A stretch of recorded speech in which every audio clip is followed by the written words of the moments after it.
خرید مخفیانه یا میستری شاپینگ. آیا نوع کسب و کار شما به گونه‌ای است که دارای شعب متفاوتی برای فروش کالا یا ارائه خدمات خود هستید؟ در این صورت حتما احساس کرده اید که گاهی نیاز دارید نحوه برخورد پرسنل خود یا پرسنل نمایندگی‌هایتان را با مشتریان بدانید.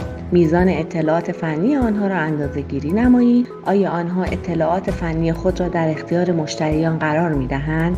نحوه چیدمان کالا در فروشگاه‌ها چگونه است؟ آیا شعب شما از محیط تمیز و مرتبی برخوردار است؟ آیا پوشش پرسنل شما و نمایندگی‌ها مناسب است؟ و بسیاری از سوالات دیگری که شما نمی‌توانید با مراجعه مستقیم خود به پاسخ آنها دست یابید.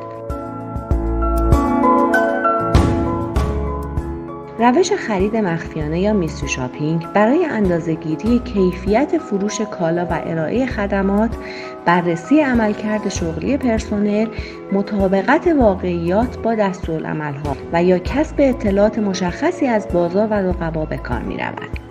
به این ترتیب می توانید با شناسایی نقاط ضعف خود میزان تجربه ناخوشایند افراد را کاهش و وفاداری آنها را افزایش دهید.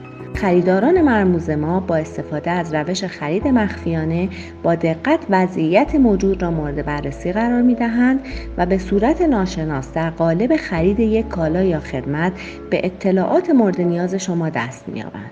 شما می توانید با استفاده از این اطلاعات از تجربه و احساس یک مشتری هنگام خرید آگاهی یابید و راهکارهای مناسبی برای مشتری محوری پیدا کنید.